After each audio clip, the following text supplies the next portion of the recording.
आज रोहतक से लोकसभा प्रत्याशी दीपेंद्र हुड्डा और आज हरियाणा के भूपेंद्र सिंह हुड्डा ने ने विशाल जनसभा बीजेपी की को सरकार संबोधित हरियाणा किया। में जा रही है और हुड्डा साहब के नेतृत्व में कांग्रेस पार्टी की सरकार हरियाणा में आ रही है।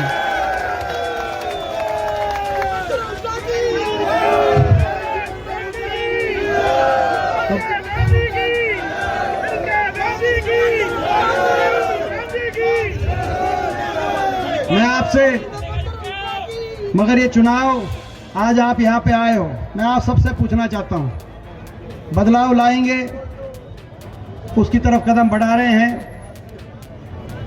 इस चुनाव में, मगर मैं आप सबसे ये पूछना चाहता हूँ, आपने जब सरकार थी तब भी आपने मुझे हर रोज आपके बीच में आपके बेटे की तरह, आपके भाई की तरह उस समय आपने देखा था।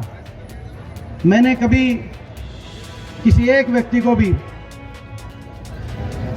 मैंने किसी काम के लिए मना नहीं किया। अगर कोई मेरे से मिला और उसके मस्तिष्क पे थोड़ा तनाव देखा, मैंने किसी को टेंशन में जाते देखा, तो मेरे को रात को ठीक से नींद नहीं आई। मैंने सबका मान सम्मान करके, जब सत्ता में थे तब भी आपने देखा और जब विपक्ष में थे पिछले 10 साल में आपने देखा होगा, देश की तानाशाही सरकार के सामने, तानाशाह सरकार के सामने बड़ों बड़ों की विकेट लुढ़क गई, किसी को झुका दिया, किसी को लुढ़का दिया और किसी को अपने में मिला लिया।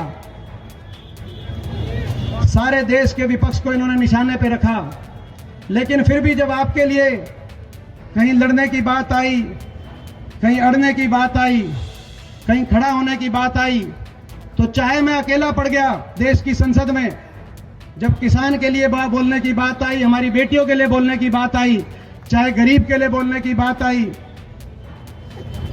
जब देश की संसद में खड़े होकर तानाशाह ताकतों से आंख मिलाकर आपके बेटे ने ईमानदारी से जब आपकी आवाज वहां उठाई, तो पलक भी मैंने नहीं झपकाई।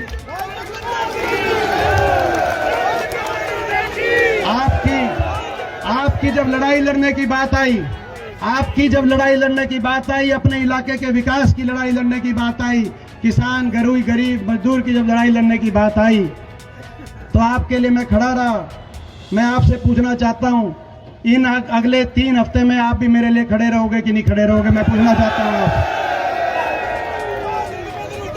मैं इनके निशाने पे हूं, मैं इनके निशाने पे हूं। वो समझना ज्यादा मुश्किल नहीं है मैं इनके निशाने पे क्यों हूं। मैं इनके निशाने पे इसीलिए हूं, पिछली बार भी इनके निशाने पे था क्योंकि यहां रोहतक लोकसभा सीट से फैसला केवल एक सांसद का फैसला नहीं, हरियाणा की राजनीति को दिशा देने वाला ये फैसला। और मैं इनके निशाने पे इसीलिए हूं क्योंकि मैंने आपकी लड़ाई ईमानदारी से लड़ी, मैं इसीलिए इनके निशाने पे हूं। और ये चाहते हैं कि विपक्ष की कोई मजबूत प्रखर आवाज देश में जो इनसे सहमत ना हो, जो ईमानदारी से, सच्चाई से लड़ाई लड़े, उस आवाज को ये कुचलना चाहते तानाशाही ताकतें, इसीलिए मैं इनके निशाने पे हूं। 10 साल तक आंख से आंख मिलाकर देश की संसद में मैंने देखा है, बड़े करीब से देखा है। पहले 5 साल तो 14 से 19 तक तो 1-2 सांसद और थे, फिर वो जो दुष्यंत चौटाला भी विपक्ष में थे शुरू में, लेकिन फिर वो भी, और पिछले 5 साल तो हरियाणा के 15 सांसदों में से 14 बीजेपी के थे। जब ये सब चल रहा था हरियाणा में, आपका बेटा अकेले जाके वहां उनसे लड़ाई लड़ रहा था। मैं आज आपसे पूछना चाहता हूं, इनके पास बहुत कुछ है, इनके पास सत्ता बल है, 2-2 सरकारें हैं चंडीगढ़ और दिल्ली में, इनके पास धन बल है जिसका ये प्रयोग करा जाएगा आपको और मुझे रोकने के लिए। इनके पास धन बल भी है, इनके पास साजिश और षड्यंत्र बल भी है, सरकारी तंत्र बल भी इनके पास है। आपने देखा लोकतंत्र की हत्या करने के लिए साम दाम दंड भेद सरकारी तंत्र का दुरुपयोग का नजारा मैंने पिछले अपने लोकसभा चुनाव में दे साम दाम दंड भेद सरकारी तंत्र का दुरुपयोग का नजारा मैंने पिछले अपने लोकसभा चुनाव में देख लिया था। आपने भी शायद चंडीगढ़ के मेयर के चुनाव में देख लिया होगा। इनके पास सत्ता बल है, धन बल है, तंत्र बल है, साजिश बल है, मीडिया का बल भी इनके पास है। आपको पता है मीडिया भी इनकी गोद में है, इनकी जेब में है। और मैं कहना चाहता हूं आपसे, आप सभी से, भाई 2-3 हफ्ते के लिए अखबार पढ़ने की टाल करना। 2-3 हफ्ते के लिए अखबार कम पढ़ियो भाई, और टीवी भी कम देखना, और अपने गांव में यही कहना कि हकीकत के आधार पे फैसला ले, तराजू पे तोल के। मैं आपसे पूछना चाहता हूं, इनके पास सत्ता बल भी है, धन बल भी है, मीडिया बल भी है, तंत्र बल भी है। मेरे पास अगर कुछ इनसे लड़ने के लिए है तो आपका आशीर्वाद है, उसमें कमी तो नहीं छोड़ोगे। मैं कहना चाहता हूं आपसे, उसमें कमी मत छोड़ना, उसमें कमी मत छोड़ना।